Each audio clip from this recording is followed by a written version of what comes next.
Hey everybody, Rob Maurer here, and today we're going to talk a little bit about Tesla stock, and then I've been getting a few questions over the last couple of days about the performance of Tesla's lithium iron phosphate batteries in the Standard Range Plus Model 3 out of Shanghai. Of course, this is a different battery chemistry for Tesla. Normally they would use nickel, cobalt, aluminum. So for the lithium iron phosphate, there have been some reports that the performance is coming up short in a few areas. So we're going to take a look at those reports. Then we also have a couple updates out of Germany, one for Giga Berlin and one for Volkswagen. All right, so Tesla stock shaking off a poor after-hours trading session yesterday on the release of New Street Research's downgrade from buy to hold. We'll talk about that in a second. But for the day today, Tesla finished up 3.7%, closing at $627.07, near the high of the day for the stock. And then compared to the NASDAQ, again, the graphs directionally look pretty similar, but the NASDAQ finished up about 0.5%. Just after market close, and as I'm recording here, Tesla has actually also announced that they have completed their $5 billion at-the-market capital offering as of December 9th. So basically what we had talked about yesterday, it's likely those shares were coming into market on both the 8th and on the 9th. The stock price ranged from about $650 per share to $590 per share over that course of time. So Tesla could have sold them at any price in that range, likely a lot of different prices in that range. I don't think we get the actual price until Tesla's next earnings report, but I'm guessing it'll probably be somewhere around, $615, $620 on average, which would mean about 8 million shares that Tesla would have issued and the banks would have sold over the last couple of days. So I do think that contributed to the drop that we saw during that period of time.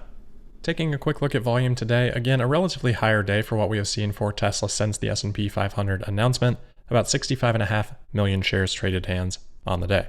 As I mentioned yesterday, in after-hours trading, there seemed to be a bit of a drop on the news that Pierre Ferragu of New Street Research has downgraded his rating on Tesla, keeping his price target the same at $578 per share, but lowering his rating from buy to hold. For those of you that have listened to the couple of interviews we've had with Pierre on Tesla Daily, probably not too surprising. Obviously, the stock has now run up above his price target, so he's not really changing any of his assumptions. He still is forecasting the stock to be at about $1,200 per share in 2025. Discounting back at 20% per year from that point in time yields his price target of $578 per share. So basically when the stock price is going above that, he's just saying that rate of return is going to be less than 20%. And that's why he's not recommending it as a buy right now. He's recommending investors to wait for a pullback so that if there is one, they can then buy in and still get greater than 20% returns. And if not, just hold the stock and look for other buying opportunities elsewhere. Now, of course, that hinges on that $1,200 price target for 2025 being correct. And that is derived in Pierre's price target here from Tesla selling 2.8 million vehicles in 2026. So obviously a little bit lower than what Tesla is targeting.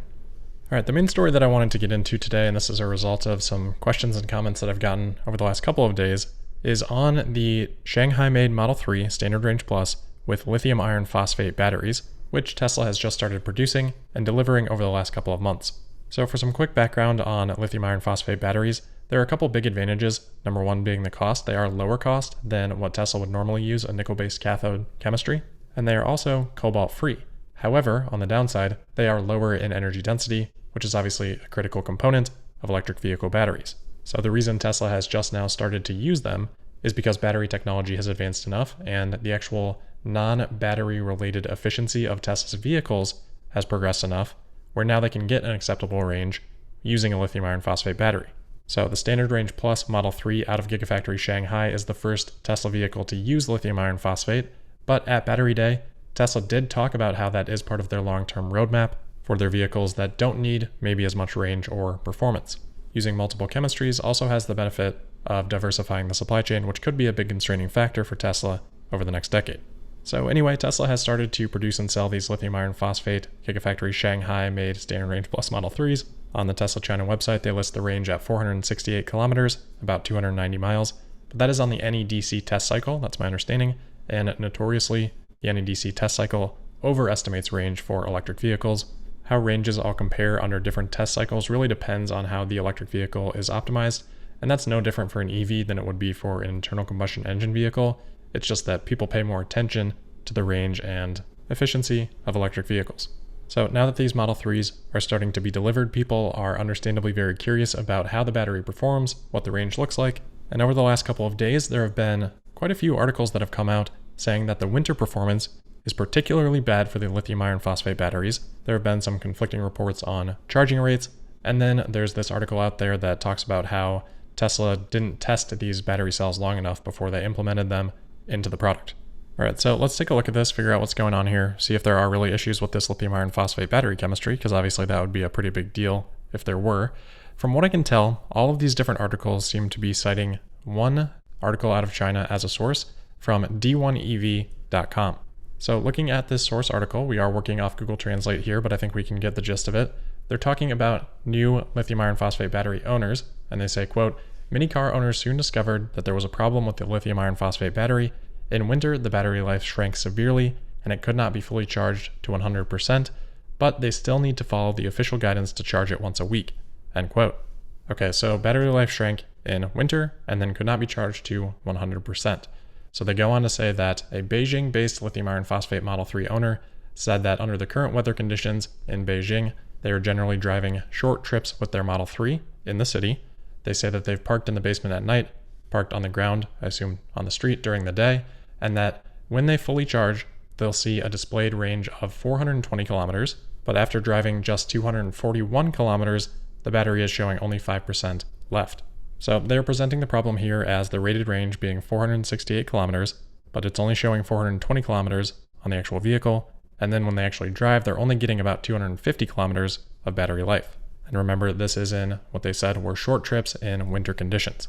So we'll address all these things, but this article is compounded by a quote from what they say is a salesperson who has been working at Tesla for many years, who apparently spoke to Sina Technology and said, quote, "Lithium iron phosphate batteries do fall very badly in winter.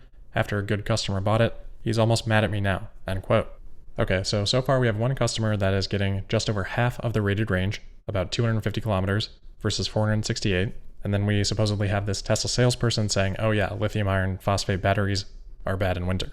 These two things seem to be the basis for all the other articles.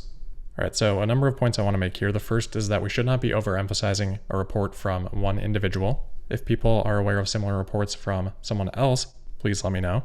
So that's the first point. And then the second point, we just need a better understanding of how electric vehicles and vehicles in general perform in cold weather. All vehicles, let me say that again, all vehicles lose a significant amount of range in cold weather. And the amount of range that you lose can vary dramatically based on how you're driving. This is not unique to electric vehicles, nor is it unique to a lithium iron phosphate battery. The US Department of Energy says, quote, "Fuel economy tests show that in city driving, a conventional gasoline car's gas mileage is roughly 15% lower at 20 degrees Fahrenheit than it would be at 77 degrees Fahrenheit. It can drop as much as 24% for short 3 to 4 mile trips," end quote. As for electric vehicles, they write, quote, "Fuel economy can drop roughly 39% in mixed city and highway driving, and range can drop by 41%. About 2/3 of the extra energy consumed is used to heat the cabin," end quote. So for this report out of China, this individual was saying they got about 250 kilometers on the 468 mile NEDC range. That would be about a 45% drop from that NEDC range. But again, that is normally overstating the range. So a more realistic range is probably 420 kilometers, which brings us back to this individual's comment that they can't actually charge to that 100% 468 kilometer level, which this article and other articles have implied then is again a battery problem. But that's probably just how Tesla is choosing to display the range on this vehicle at 420 kilometers, because that's probably more realistic than the NEDC test range. So if this person is seeing 250 kilometers on 420 kilometers of a 100% charge, then they're seeing about a 40% drop in winter conditions, and again, under short trips. And remember what the US Department of Energy said about those short trips for internal combustion engine vehicles? That made the efficiency drop by about 10% more in winter. So with all this context, well, all of a sudden, this is not very surprising. As for why all of this is, why does range and fuel economy decrease during winter? Well, there are a ton of different reasons. The US Department of Energy here writes that engine and transmission friction increases. It can take longer for your engine to reach its most fuel-efficient temperature, which they aptly note affects shorter trips more significantly because your car is spending less of its time at optimal temperatures for that trip. This point would apply very well to electric vehicles as well, and that's why preheating of batteries can improve your range in the winter, because otherwise some of that energy is going to be spent by the battery just heating itself up. If the battery is not preheated, you're going to take a double hit then, because it's also not going to be able to accept the full charge from regenerative braking. Obviously, if you're driving around in the city, that's going to have an even more significant impact. Other basics for winter: colder air is denser, that impacts your aerodynamic drag, increasing it. That has an even more significant impact at higher speeds. Your tire pressure is also impacted by that colder temperature. It drops, that increases your rolling resistance. And if there is snow or water on the road, that's also going to increase that rolling resistance. Finally, as we said, some of the energy is going to be used to heat the cabin, and that's why the heat pump is so important for cold weather performance for Teslas. So from this one individual's report, we don't know how they're driving it. We don't know what the conditions of the road were. We don't know the full temperature. It sounds like they weren't allowing the battery to heat up, probably just driving it in a cold state on very short trips. They could have also been blasting the heat. So there's definitely not enough information here for us to say, yep, lithium iron phosphate and battery from Tesla sucks in the winter. We can say vehicular efficiency sucks in the winter. That's true. But that, again, applies to internal combustion engine vehicles. It applies to other electric vehicles that are non-Teslas. It applies to other battery chemistries that Tesla has. I mean, you can easily see this on a betterrouteplaner.com. They allow you to adjust the temperature when planning a trip because they understand that it has an impact. As an example here, I put in a trip from Milwaukee to a supercharger in Madison. They allow you to choose your vehicle, so I picked a 2018 to 2020 Standard Range Plus Model 3, which would have a nickel-based battery, and then I compared two trips here. One, I put the temperature at 30 degrees Celsius, I believe that's 86 degrees Fahrenheit, and then negative 10 degrees Celsius, which is 14 degrees Fahrenheit, and you can see the differences. So in the 30 degree Celsius scenario, we used 21 kilowatt hours of energy. That would be about 200 miles of range using 55 kilowatt hours. And in the second scenario at negative 10 degrees Celsius, we used 27.5 kilowatt hours of energy. So, 30% more there, getting us a range of only 150 miles if we were using 55 kilowatt hours of energy. So this is not unique to lithium iron phosphate. This is just a characteristic of winter driving. Yes, it is a bummer, and it does have a more significant impact for electric vehicles. And I do think that's going to make electric vehicle adoption a little bit more tricky in colder climates. But so far, based on this one report, I don't see a reason for any outsized concern for the lithium iron phosphate batteries.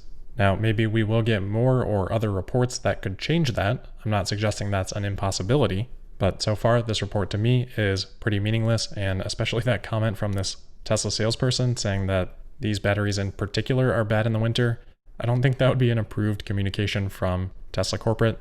Again, doesn't mean it's not true, but we have had incorrect information come from those channels far too many times to put any weight in that comment. Okay, so we addressed the winter performance. We addressed the not being able to charge to 100%. I think that's just a display versus any DC situation. And then the last part was that Tesla had somehow skipped testing these batteries, and that's why all these issues were occurring. Inside EVs last week published an article with the headline of, quote, Tesla reportedly skipped battery testing for LFP powered Model 3 made in China, end quote. They then detail the concerns that we just went through, citing the article that we cited. And again, this information is coming from that same D1 EV article. Translated, that part of the article reads, quote, an insider from the Ninga Times revealed that it took only about 9 months for Tesla's lithium iron phosphate battery to reach mass production. Quote, the vehicle test and the DVPV test of the parts are omitted, end quote, the source revealed. An employee confirmed to CNET Technology, quote, Tesla does not have a vehicle testing team in China, end quote. So, it's tough. I tried to look for the original source from the Ninga Times here, but I could not find it. I'm not sure what the DVPV test would be, but the implication seems to be that there was just no testing done on any of these cells, which, seems like a long shot. It seems to me like just specific pieces that normally may be tested or not tested in the same way that they might normally be. If the only evidence for that is that Tesla doesn't have a vehicle test center in China, well, I think that's pretty weak. Obviously, Tesla does have a test track at Gigafactory Shanghai. And if I'm left to guess whether Tesla has fully tested this brand new chemistry type that they have not used in their vehicles before or not, well, I'm going to assume they did fully test them. So to wrap up this part then, we'll keep an eye out for more information, more particularly data coming out of China on the lithium iron phosphate battery. It is very interesting, and it is inevitably going to have different performance characteristics than a nickel-based cathode battery would. But because I've gotten quite a few questions on this over the last few days, I did want to share my thoughts. Moving on then, we've got a quick update here on Giga Berlin. Remember we had talked a few days ago about how Tesla had been temporarily ordered to halt some clearing of trees due to the possibility of some hibernating snakes in that area. Well, a higher court has ruled that Tesla can continue clearing those trees now, with RBB24.de providing a little bit more information on that decision, saying, quote, the basis for this decision was also that the animal species listed by the associations do not occur everywhere in the cleared area, but prefer light forest areas and clearings with sufficient sun and food. The judges argued that the main population thus lived outside the cleared area. In addition, it is not a question of a grown natural forest, but the clearing is about the removal of the commercial forest, which is also designated as an industrial area under planning law." End quote. So as Elon said before, these trees are cut down and used for cardboard. That's definitely not always made clear when the media is reporting on this. And then also Tesla, as we've talked about, has agreed and is planning and committing to plant more trees than what they are clearing in this location. All right, last thing for today, we have been keeping an eye on the ongoing meetings between Volkswagen Group CEO Herbert Diess and the Volkswagen Executive Committee in regards to Diess's future with the company. Diess is seeking a contract extension. His current contract expires in 2023. So the most recent meeting on that was today. Automotive News Europe writes, quote, "Volkswagen Group's top committee failed to give CEO Herbert Diess the vote of confidence he is demanding, but it said talks on his future were quote-unquote constructive," end quote. Reuters is now reporting that the next meeting will happen next Thursday. I had to kind of chuckle here at something a Volkswagen spokesman said, based on our conversation about meetings a week or two ago. He said, quote, "Decisions were not made in today's meetings, as expected," end quote. I mean, I understand what they're saying, and I'm really not trying to be too hard on Volkswagen here, but it's just right there for the taking. So that's where we'll leave it for today. Barring anything crazy, we'll probably be having a discussion episode tomorrow. So make sure you're subscribed and signed up for notifications. You can also find me on Twitter at Tesla Podcast. And I'll see you tomorrow for that Friday, December 11th episode of Tesla Daily. Thank you.